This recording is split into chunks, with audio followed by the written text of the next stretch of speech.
es celoso de mí.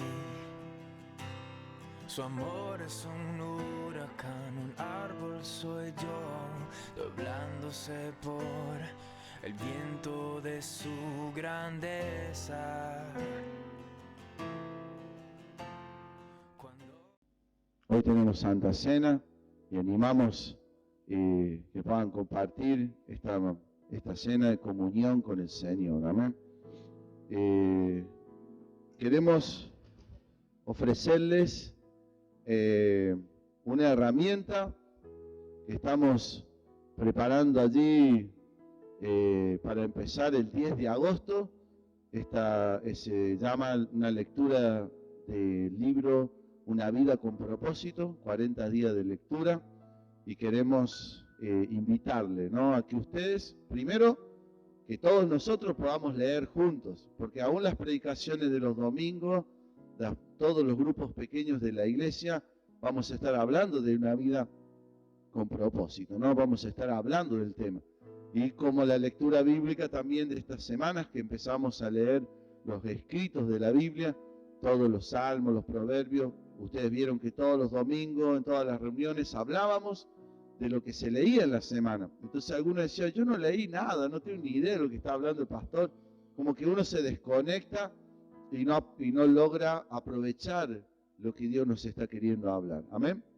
Recuerden que conocer a Dios es como un viaje, ¿sí? Es como ir un recorrido a algún lugar. La meta no es solamente cuando llegamos, ¿sí? ¿Cuántos ahora quieren viajar, no? En tanta pandemia, cuarentena y tantas fronteras cerradas. Hoy en día ahora todo el mundo quiere viajar, ¿no? Nosotros con los varones queremos ir acá nomás, 40 kilómetros, y estamos esperando que se abra un poco más para poder viajar, ¿no? Pero no es solamente llegar la meta del viaje, ¿sí?, sino el recorrido es importante. En el viaje uno ve el paisaje, charla, toma mate, conversa, aprende del otro, descubre, piensa, ¿no es cierto, no? Por eso la gente dice, no, me gusta viajar, porque el recorrido es importante, no solamente llegar a la meta. Y bueno, no solamente es leer un libro, no solamente es leer una porción de la Biblia, sino el recorrido que hacemos para conocer a Dios. La meta va a ser conocerlo más, la meta va a ser cambiados y transformados, pero el recorrido que llevamos para cambiar y ser transformados en nuestras vidas es importante. Amén. Por eso queremos este recorrido de los 40 días, ¿sí? 40 días con propósito, en el cual vamos a estar leyendo. Vamos a enviarles un material para leer escrito y un audiolibro para que ustedes puedan escucharlo, ¿no? Así que van a poder leer, van a poder escuchar, y detrás, al final de cada capítulo, va a haber un versículo para memorizar o un versículo para reflexionar y una porción así como para que ustedes puedan aplicar, preguntas de aplicación. Si ustedes tienen una agenda, por ejemplo, una agenda día a día, los que manejan agenda, o en el celular, en su propia agenda del celular, ustedes pueden anotar las notas o las partes importantes que Dios le habló ese día. Entonces van haciendo los 40 días y ustedes van anotando qué fue lo que Dios me habló en este día. ¿Qué fue lo que Dios me dijo a través de esta enseñanza? Lo que yo tengo que hacer. Y después anotar lo que hiciste o lo que vas a hacer.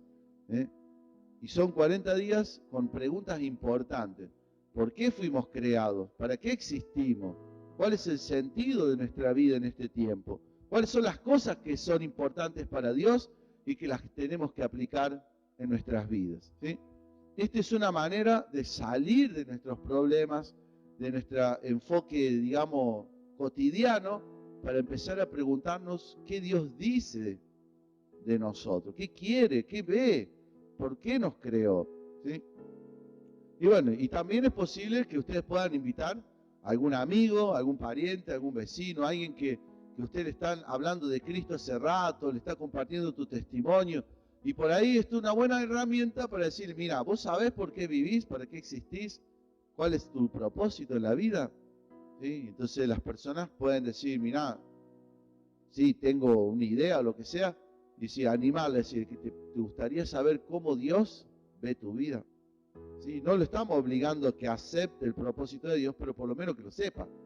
Y después veremos qué hace el Espíritu Santo con esas personas. Amén. Cada vez que nosotros hacemos una herramienta de este tipo, que es algo para que todos los días podamos estar conectados, queremos que sea con este sentido. Conectarnos con Dios a través de la lectura y la palabra, conectarnos con un grupo pequeño en el cual compartimos lo que hemos leído y escuchado y nuestras decisiones, y a la vez que ese grupo pequeño se transforme en un ámbito, en un ambiente para servir unos a otros, ¿sí? Para que puedan ustedes a través de ese grupo edificar la vida de otra persona, animarla, bendecirla, acompañarla, no sé, orar por sus necesidades, orar por un milagro. Hemos visto que muchas veces en los grupos pequeños que se han abierto, siempre viene alguien, una o dos o tres personas que tienen un problema o una necesidad o necesitar un milagro. Y a través de compartir la palabra, a través de conectarnos con las personas piden o necesitan ayuda. Entonces, ¿qué hacemos nosotros en un grupo pequeño? Servimos. ¿De qué manera? Visitando, orando, y si hay que dar, damos, o si tenemos que orar por un enfermo, oramos. Ahí hay testimonio, ¿no es cierto?, de milagro de sanidad. No sé si alguien quiere contar ahí. Ahí está, oramos la semana pasada por Constanza, ¿sí? El sábado pasado, y gracias a Dios Constanza ya está caminando, está saludable, contenta, alegre. Le sacaron un tumor de 3 kilos, ¿sí? 3,5 kilos. O sea que realmente cuando hay problemas, Dios obra, ¿no es cierto? Cuando hay personas que dicen, ayúdenme en oración en la iglesia ahora, hay milagros. Jacqueline ayer contaba que su papá había tenido una fractura de cadera y ya tiene 85 años y los médicos no lo querían operar, ¿sí? Y Dios tenía que sanar esa fractura de cadera sin operación, y vino una persona que Dios mandó, un hombre de Dios a su casa, oró por el papá de Jacqueline y ahora está caminando, se le fue el dolor. Es un milagro, otro milagro, amén. Así que, ¿para qué son los grupos? Justamente para servir. Y cuando servimos, como Jesús lo hizo, que abrazó al herido, abrazó a la viejita, al leproso, levantó al mendigo, el paralítico. Bueno, si nosotros servimos, el evangelio avanza. La buena noticia avanza, amén. Y la gente se convierte y las personas son sacadas de las tinieblas a la luz, y de esa manera sigue extendiéndose el reino. Por eso queremos que usemos esta herramienta de los 40 días para que nosotros nos conectemos con Dios, nos conectemos en un grupo pequeño y en ese grupo pequeño sirvamos a las personas. Amén. Bueno, vamos a la palabra. En Nehemías capítulo 4. Este tiempo que hemos leído los escritos de la Biblia es impresionante, cómo la palabra de Dios te refresca, ¿no? Te muestra la realidad en la que estamos enfrentando, ¿no? Si uno ve una cosa, pero cuando ves lo que Dios ve, todo cambia. A propósito, si ustedes se quieren anotar, si no están anotados, para la lectura de los 40 días con propósito, tiene que mandar un mensaje a Info Renacer. Allí están atrás los números, y si no, ahí seguramente cuando subamos el audio en YouTube, también van a estar en la descripción los números de teléfono, ¿no? Pero si usted recibió la lectura bíblica, ¿todos recibieron la lectura bíblica en estas semanas?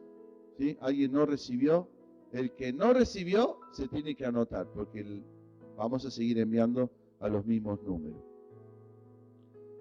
Bueno, Nehemías capítulo 4, dice el versículo 1, cuando oyó Sanbalat que nosotros edificábamos el muro, se enojó y se enfureció en gran manera, e hizo escarnio de los judíos.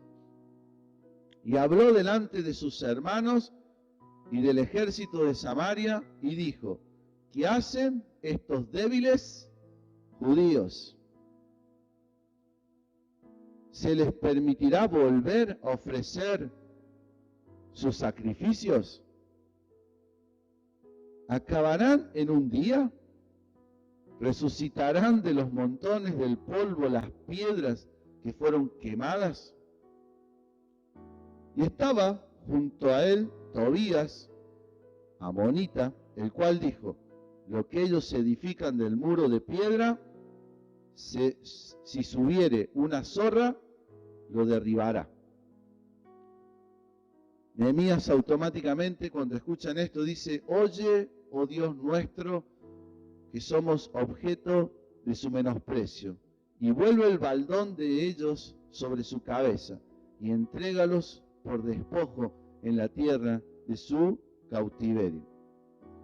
No cubras su iniquidad, ni su pecado sea borrado delante de ti, porque se airaron contra los que edificaban. Edificamos pues el muro, y toda la muralla fue terminada hasta la mitad de su altura, porque el pueblo tuvo ánimo para trabajar. Pero aconteció que, oyendo Sanbalat y Tobías y los árabes y los amonitas y los de Asdod, que los muros de Jerusalén eran reparados, porque ya los portillos comenzaban a ser cerrados, se encolerizaron mucho y conspiraron todos a una para venir a atacar a Jerusalén y hacerle daño. Entonces oramos a nuestro Dios. Por causa de ellos pusimos guardia contra ellos de día y de noche. Y dijo Judá. Judá es el pueblo, no simplemente una persona. Y dijo Judá: la fuerza de los acarreadores se han debilitado, y el escombro es mucho, y no podemos edificar el muro. Y nuestros enemigos dijeron: no sepan ni vean hasta que entremos en medio de ellos y los matemos y hagamos cesar la obra. Pero sucedió que cuando venían los judíos que habitaban entre ellos, nos decían hasta 10 veces: de todos los lugares de donde volviereis, ellos caerán sobre vosotros. Entonces, por las partes bajas del lugar, detrás del muro, en los sitios abiertos, puse al pueblo por familia, con sus espadas, con sus lanzas y con sus arcos. Después miré y me levanté y dije a los nobles y a los oficiales y al resto del pueblo: no temáis delante de ellos, acordaos del Señor grande y temible, y pelead por vuestros hermanos, por vuestros hijos y por vuestras hijas, por vuestras mujeres y por vuestras casas. Y cuando oyeron nuestros enemigos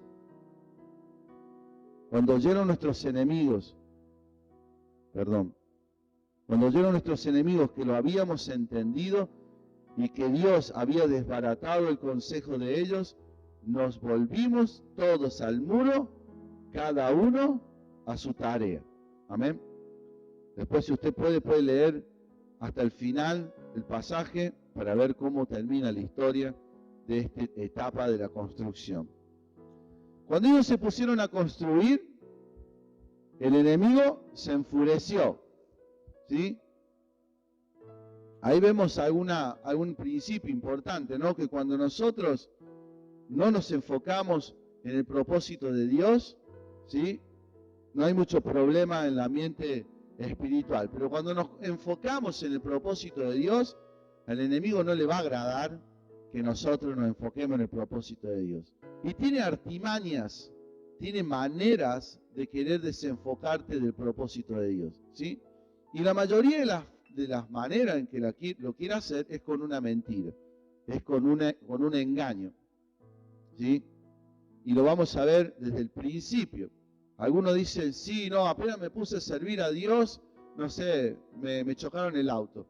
Pero vos decís, eso no es la manera que el diablo te quiere atacar. El diablo te quiere atacar diciéndote que te chocaron el auto, porque él tiene más poder para controlar tu vida y tus hechos de la vida diaria, ¿sí? Entonces vos que estás creyendo una mentira. Porque el único que tiene poder y control sobre tu vida y determina si se te cae un pelo de tu cabeza es Dios. ¿Sí?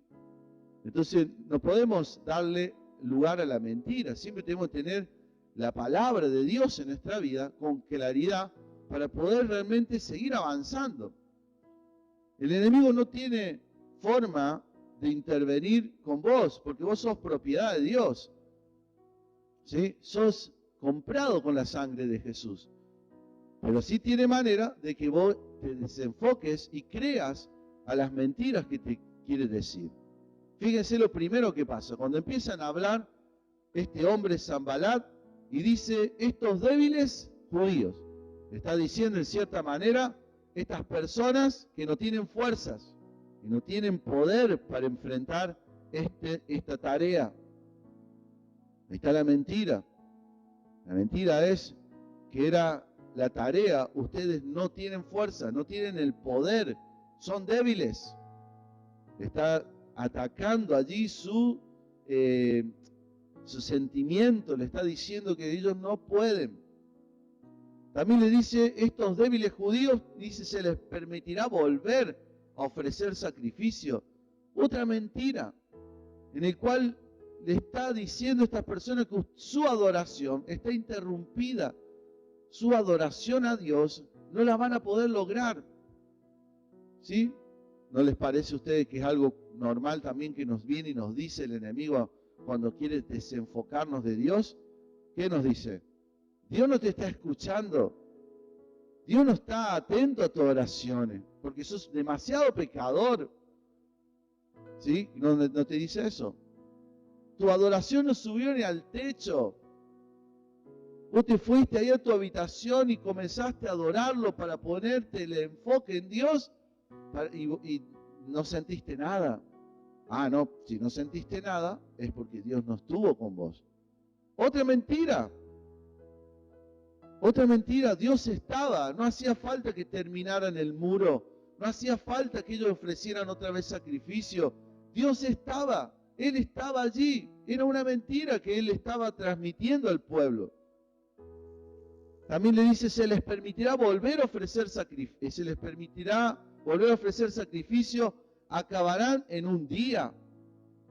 Ahí otra vez el ataque. Les vuelve a decir, ustedes no van a terminar lo que empiezan. ¿Sí? Como esos, los que se anotaron para hacer el YT. ¿Sí? Ay, me anoté para hacer el YT, pero no sé si voy a terminar. Ya de entrada el enemigo te está poniendo una mentira, que vos estás aquí haciendo algo, pero no sabes si vas a terminar bien. Como los que alguna vez se bautizaron, ¿no? Acá todos ya se bautizaron y dicen, no, me voy a bautizar, pero no sé si voy a poder ser fiel. No sé si voy a llegar a la meta. No quiero abrir mi grupo porque no sé si voy a poder terminar. No sé si voy a poder lograrlo.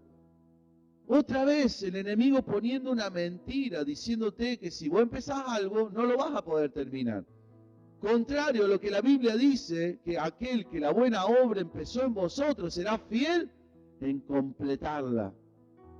Contrario a la manera que trabaja Dios. ¿Alguna vez ustedes vieron a Dios que dejó algo incompleto? ¿Sí? No. Todas las veces que Él empezó algo, lo terminó.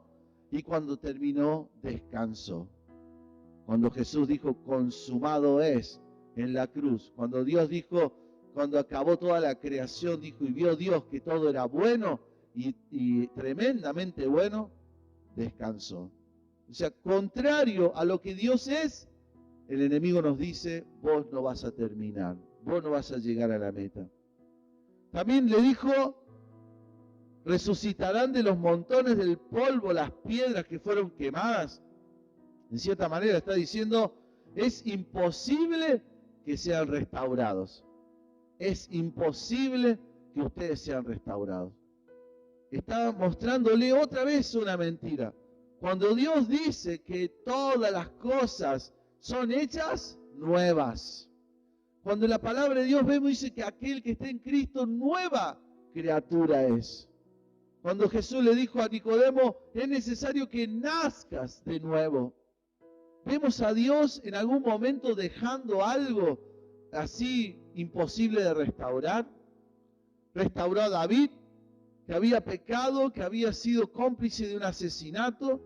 Restauró al pueblo de Israel, que había negado, lo mandó a Babilonia. Y este es el testimonio de que volvieron del cautiverio para restaurarlo. Restauró nuestra relación con Dios a través de la cruz. Algo imposible, que volviéramos a tener una amistad con Dios, porque nunca íbamos a poder agradar y alcanzar a Dios. Pero Jesús, a través de su sangre, restauró. O sea, no hay manera de que no podamos ser restaurados. No importa en qué pozo tan profundo, en qué fracaso tan grande hayamos caído, que no haya forma de ser restaurado. Pero el enemigo que te dice, no hay forma, ustedes son polvo, no hay forma de que sean restaurados. Pero después se sumó Tobías, el amonita, ¿sí?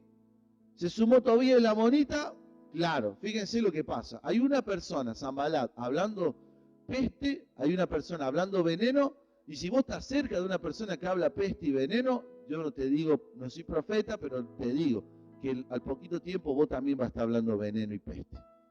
Si vos escuchás a una persona que está hablando peste y veneno, lo que tenés que hacer es mudece Satanás, apártate de mí, como Jesús le dijo a Pedro, apártate de mí, porque me eres de tropiezo.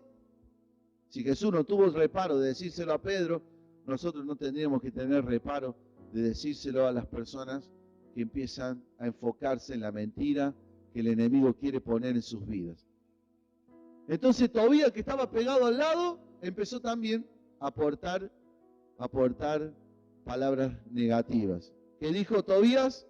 Si una zorra subiera a este muro de piedra, la derribará. Significa que si supongamos nosotros construimos un muro y viene el gato del vecino, porque los gatos de los vecinos siempre suben al muro, si viene el gato del vecino y el muro que vos construiste se va a venir abajo, de tan mal hecho que está. Este gato era pesado y gordo, ¿no? Rompió el muro. Eso es lo que le estaba diciendo, que lo que ustedes construyen no va a permanecer, no va a prosperar. ¿Por qué las personas no se casan? Y en la iglesia siempre animamos a que se casen, a que construyan con fe. ¿Por qué? Porque no nos casamos por la duda, no va mal y nos tenemos que separar. Están construyendo una vida sabiendo que se le va a derribar, que se le va a arruinar. ¿Por qué muchas personas no se involucran 100% al llamado de Dios? Que Dios le está llamando a que obedezcan a sus propósitos. ¿Por qué no lo hacen? Porque dicen, porque si yo lo hago y por ahí me va mal, no quiero terminar en un fracaso. Construyen pensando que va a ser derribado, que no va a prosperar. No, siempre tuve ese anhelo de tener mi emprendimiento. Pero el enemigo viene y te dice, no, si vos empezás un emprendimiento te va a ir mal. Sí, acá está Vicky, ahora que la vi. Cuando allá empezó de su emprendimiento de seguridad e higiene, empezó con fe, construir algo, no para terminar fracasando, sino construir creyendo que voy a ser prosperado, que voy a ser bendecido. Ahí Sebe y Laura en su emprendimiento. En esta época, las personas que tengan fe, las personas que crean, que construyen para permanecer, van a ganar terreno, van a lograr lo que otros no logran. Porque la mayoría en este tiempo está construyendo para fracasar. Construyen sabiendo que no va a permanecer. Empiezan relaciones sabiendo que no va a permanecer. Empiezan trabajos sabiendo que no van a permanecer. Empiezan ministerios sabiendo que no van a permanecer. Empiezan cosas con una poca fe, porque le creen al enemigo que le dice, eso que vos construís, un gato que se sube a ese muro lo va a romper. Una zorra que se sube a ese muro lo va a romper.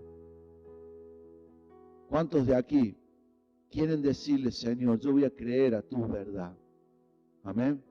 Dejar de escuchar Imagínense esto, si ellos seguían hablando, si Sanbalá y Tobías seguían hablando, se cortaban las venas. Nehemías, el pueblo, los constructores decían más, sí, ¿para qué? Y terminaban, sí, se terminaban allí suicidando espiritualmente más o menos. Pero ni siquiera continuaron escuchando lo que ellos estaban diciendo, sino que automáticamente oraron. Automáticamente dice, oye, oh Dios nuestro, oye, oh Dios nuestro, que somos objeto de su menosprecio. Y vuelve sobre ellos las maldiciones y las mentiras que están diciendo. Nuestro enemigo muchas veces somos nosotros mismos. Nuestro enemigo muchas veces también es el diablo, obviamente. Pero no crea que el diablo solo trabaja para atacarte a vos nomás, ¿no es cierto? Porque el diablo no es omnipresente, ¿no? ¿Sí? Pero manda sus demonios, pero también sus demonios tienen que trabajar para muchos lados. Muchas veces el diablo no está tan 100% ocupado en vos, pero el que sí está 100% ocupado en destruirte sos vos mismo. Las 24 horas estás trabajando para no obedecer, para no escuchar, para no creer. Así que enfócate primero en el peor de tus enemigos, sos vos mismo. Ahí segundo está el diablo. Después las circunstancias mal leídas, los problemas mal leídos, en el cual uno interpreta las cosas fuera de lo que Dios quiere que las interpretes, de tu discernimiento de la vida. ¿Cómo podemos vencer? ¿Cómo podemos salir cuando somos nosotros mismos los que nos estamos diciendo estas cosas?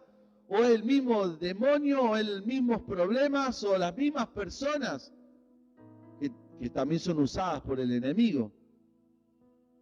¿Cómo podemos salir? El primer paso es, oye, oh Dios nuestro. ¿Qué dijo Jesús? ¿Qué dijo Jesús en la oración del Sermón del Monte? Padre nuestro que estás en los cielos. ¿Qué hizo Nehemías?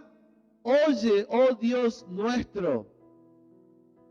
Volver a conectarnos con Dios es el principio para poder salir de toda amenaza del enemigo.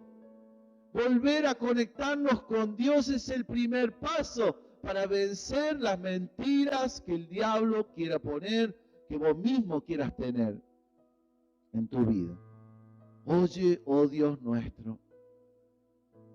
Oramos no para que Dios cambie las cosas a las maneras que yo creo, sino que oramos para conectarnos, para que Dios cambie mi vida a la manera que Él quiere. Muchas veces nosotros nos conectamos con Dios para decirle a Dios lo que Él tiene que hacer y como Él lo tiene que hacer, o como a mí me parece que se tienen que solucionar las cosas. Entonces oramos así: Señor, dame fuerza. Señor, Señor, viste que yo te adoro y vos no me escuchás. Y empezamos a orar, no para que Dios nos cambie, sino que oramos para justificarnos de nuestros malos pensamientos. Oramos para decirle a Dios lo malo que somos. Oramos para decirle a Dios lo mal que estamos. Oramos para decirle a Dios: Señor, es imposible que me uses a mí. Oramos para justificarnos, para no hacer su voluntad. Oramos muchas veces para dar por sentado que yo tengo razón. Estoy orando y le estoy diciendo en cierta manera a Dios: yo tengo razón, Dios. Que fulano así, que fulano asá, que mengano así. Muchas veces oramos y nos olvidamos que Dios está por encima nuestro. Que Él está soberanamente arriba, supera mi vida. ¿Por qué estás orando? Para conectarte y decir: oh Dios nuestro. Para conectarte y decir: Padre nuestro que estás en los cielos. Para salir y mirar a Dios, o para que Dios venga y mire adentro. ¿Sí? La respuesta no está adentro. La respuesta está por encima nuestro. ¿Amén? ¿Sí? La respuesta que Dios quiere darte no va a salir de adentro tuyo. ¿Sí? La respuesta que Dios quiere darte viene de arriba, de su palabra, de sus promesas, de su presencia, de su carácter, de su gloria. Que su gloria y su palabra vienen a mi vida y transforman lo que está adentro.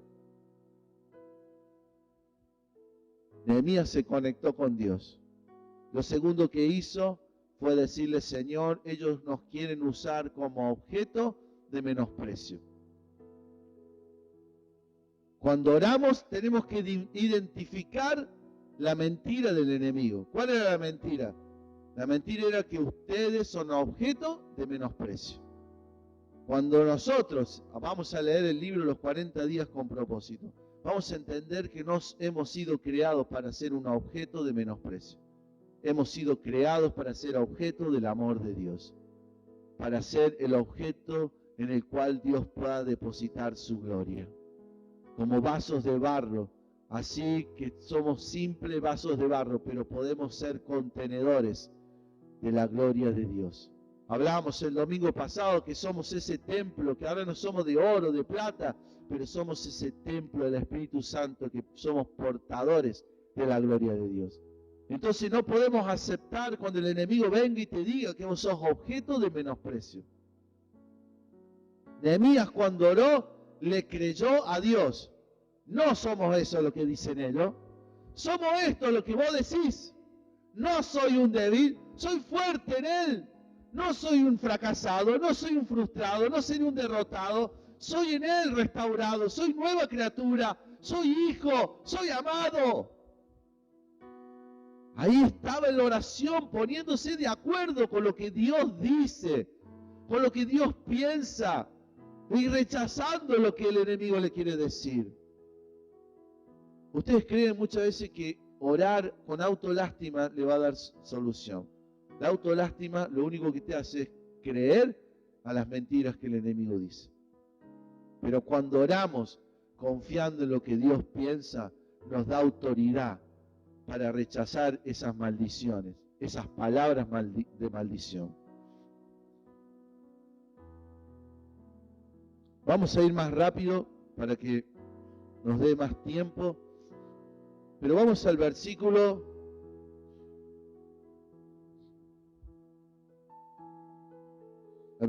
9. Entonces oramos a nuestro Dios por causa de ellos, pusimos guarda contra ellos de día y de noche. Después de haber orado, el enemigo sigue conspirando, pero ellos dicen, oramos y con el mazo dando. ¿Sí? Viste que dice, no solamente orar y no hacer nada. No, orar y poner en práctica. Orar y con el mazo dando. ¿Sí? Es como dice, Señor, oraba por la lluvia para que caiga lluvia en su sembrado, pero cuando llovió no estaba hecho el arado. ¿Sí? No había arado la tierra, no había sembrado la semilla. Dios mandó la lluvia, pero no sirvió de nada, porque no había arado y no había sembrado y esperado la lluvia. ¿Sí? O como es que dice que si vas a orar por algo, hacelo, movete en esa dirección. Amén. Como esa viejita que se paraba todos los días en la montaña y la montaña le tapaba todo el día la entrada del sol. Entonces ella leyó la palabra que si tuviera fe, le diría a esta montaña que se moviera y se trasladara al mar. Entonces la mujer se paró enfrente de la ventana y dijo, montaña, te ordeno a que te traslades al mar, porque tengo fe. Ah, qué tremenda la mujer, qué mujer de fe. ¿Sí? Cuando salió el otro día, abrió la ventana y dijo, yo sabía que nos iba a mover. ¿Sí?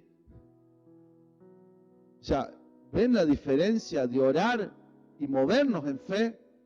La diferencia de movernos en fe es algo que tenemos que practicarlo. Es como un ejercicio, es un deporte. Es algo que nosotros no es como andar en bici, ¿no? Tenés que practicarlo. Apenas ahí te olvidaste un poquito, pero ya empezás de nuevo a agarrar ritmo. La fe tenemos que movernos. Oraron y pusieron guardia. Actuaron. Se pusieron atentos. No aceptaron que el enemigo quisiera arruinar lo que Dios tenía para sus vidas.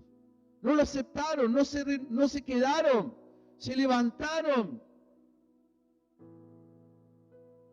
En el versículo que sigue, en el versículo 10, dice, y dijo Judá, la fuerza de los acarreadores se ha debilitado, y el escombro es mucho, y no podemos edificar los muros. ¿Qué relación tiene el versículo 10 con el versículo 2? Recuerden lo que le dijo Sanbalat. Sanbalat le dijo, ustedes son débiles. ¿Qué le dijo también? Ustedes no acabarán este muro. Y también le dijo, ustedes solamente tienen polvo y escombros. ¿Sí? Judá, el pueblo, ¿qué había escuchado?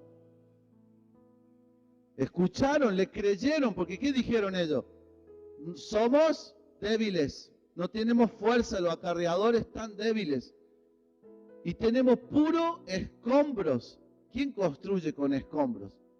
¿Sí? Nadie puede construir con escombros. A lo sumo el contrapiso, o el cimiento, le pueden meter un poco de piedra. Pero ¿quién construye con escombros? Nadie. ¿Y qué dijeron? No podremos edificar el muro. Qué tremendo, porque si en el versículo 4 habíamos leído, el versículo 4 o 5 habíamos leído que tuvieron ánimo, 6, versículo 6 dice que tuvieron ánimo para trabajar y construyeron hasta la mitad. O sea, si construyeron hasta la mitad, ¿cómo vienen a decir que no edificarán? Entonces acá sacamos una verdad. Hubo personas que se conectaron y le creyeron a Dios, pero hubo personas que no se conectaron, que no se relacionaron con Dios y sí creyeron a las mentiras del diablo, a las mentiras de Sanbalat. ¿Qué hizo Nehemías? Nehemías le da una clave para que nosotros podamos entender que solito no se puede. Amén. Solito no se puede. Por más ungido, por más lleno de la gloria de Dios que tengamos, por más palabra que tengamos, solito no se puede. ¿Se acuerdan que leímos en el Yeté de Renacer? Estuvimos estudiando qué es el Evangelio. El capítulo 8 habla de eso. Solo no se puede. Necesitamos estar juntos. Porque un día vos no sos engañado. Pero al otro día, porque no descansa. Si el Goliat, ¿cuántas veces salió a amedrentar el pueblo de Israel? ¿Sí? 40 días, dice. 40 días salía todas las mañanas, todas las tardes, diciéndole, ¿quién vendrá y me enfrentará a usted? Y los amedrentaba. Hasta que por fin, alguien, David, se paró y dijo, basta, basta. Basta de este incircunciso que viene a amenazar al ejército de Jehová. ¿Quién es este? Si nosotros no hacemos algo con las palabras que el enemigo nos dice, no es que va a desaparecer.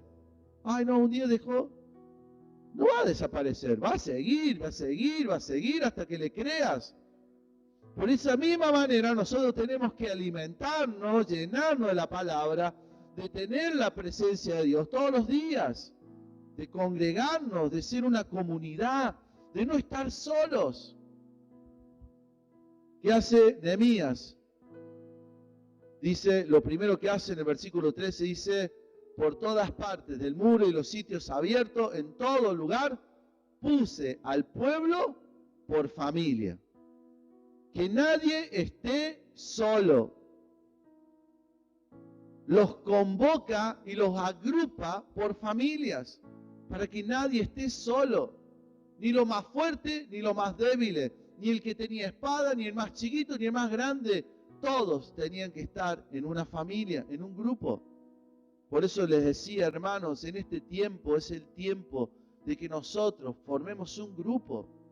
En tu casa, con tus vecinos, con tu amigo, con alguien. Alguien tiene que estar allí en el cual vos compartas tu fe, en el cual vos ores, en el cual vos también recibas palabra, en el cual vos también seas bendecido. Ahí las mujeres se juntan con Ruth, con los grupos. Hay las mujeres que a su vez tienen sus grupos, y esos grupos también son para que vos puedas formarte y no estar solo, no estar sola. Después, ¿qué dice? Una vez que lo forma en grupo, le dice a las personas que no teman, en el versículo 14, no teman delante de ellos. Acordaos del Señor grande y temible y pelead la batalla. ¿Sí? Cuando nosotros nos formamos en grupos es para poder, primero recuerden, conectarnos con Dios, es el primer paso. El segundo paso es estar en un grupo, estar conectados con un grupo pequeño. Y el tercer paso es servir, ponerse a las manos a la obra, ponerse a trabajar. Ahí en el versículo dice que continuaron, en el que habíamos leído último, ahí está, en el versículo 15, dice al final, nos volvimos todos al muro, cada uno a su tarea. ¿Sí? Se conectaron con Dios en una oración en la que yo no estoy creyéndole a las mentiras del enemigo, sino en una oración en la que yo quiero que Dios me cambie y me llene de su palabra. Se conectaron en un grupo pequeño en el cual se empezaron a unir por familias para que no estar solos. Y por último, en esa tarea de vencer al enemigo, ¿qué hicieron? Se pusieron manos a la obra y continuar con la tarea. Amén. Así que en estos tres principios nosotros derrotamos cuando el enemigo nos quiere mentir y nos quiere amedrentar y nos quiere poner en una posición en la que no sigamos haciendo la obra de Dios. ¿Qué tenemos que hacer? Conectarnos con Dios. Siguiente, conectarnos en un grupo pequeño, en una familia, en un lugar donde podamos ser acompañados y acompañar a otros, pero también es servir, seguir sirviendo. ¿Sí? Alguno me dice, pastor, la verdad, yo solo quiero venir al culto nomás por esto de la pandemia. Yo voy a estar en casa, y ahí están escuchando los hermanos que están en su casa, están allí. Perfecto, pero desde tu casa, de donde vos estás, allí donde está la situación, ahí tenés que servir. ¿Sí? Tenés que servir. Ahí Dios va a poner personas en ese grupo pequeño, en esa familia, en ese lugar, personas a las que vas a servir.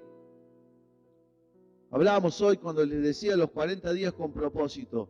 Conectarnos al propósito de Dios, conectarnos en un grupo pequeño y en ese grupo pequeño servir. Servir. ¿Sí? Servir. Algo podés hacer por alguien. Empezás a ponerte manos a la obra. Si vos querés en este tiempo tener autoestima, si querés en este tiempo sentirte una persona valiosa, una persona que tiene una buena imagen de sí mismo, ¿sabes lo que tenés que hacer? Servir a otros y darle autoestima a otros, edificar a otros, alentar a otros.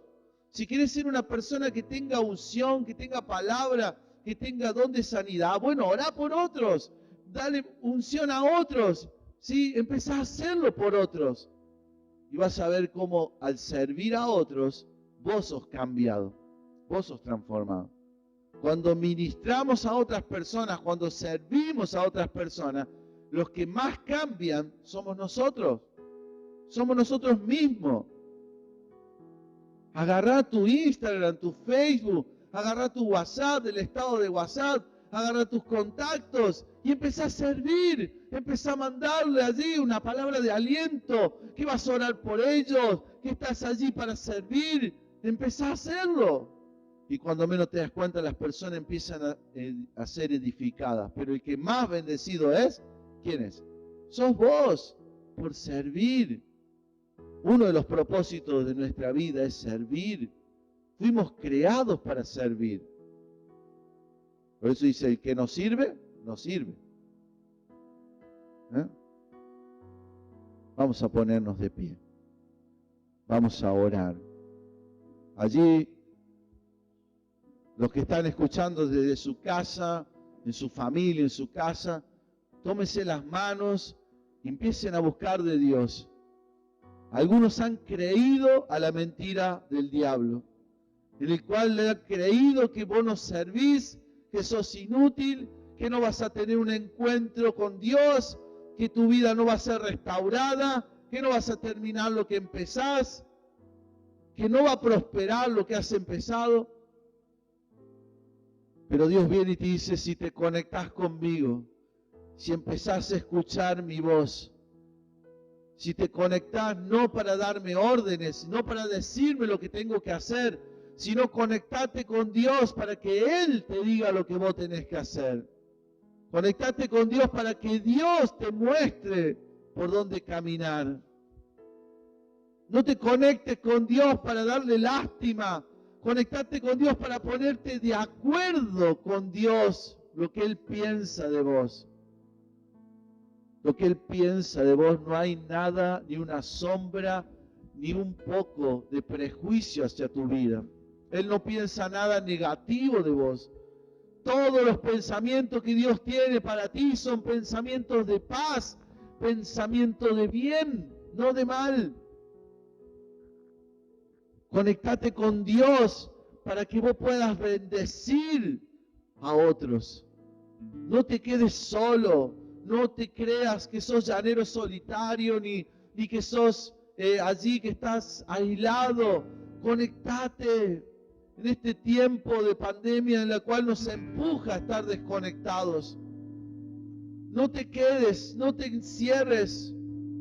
Arma tu grupo, allí con tu familia, con un vecino, con un amigo, con alguien, aunque sea por videollamada, como Dios te dé la herramienta, pero conectate a otros, conectate en una familia espiritual, conectate para poder servir, para ponerte manos a las obras, para ayudar, para edificar, para orar por otros, para llevar la palabra, para orar por los enfermos, para formar allí una familia, para alentar.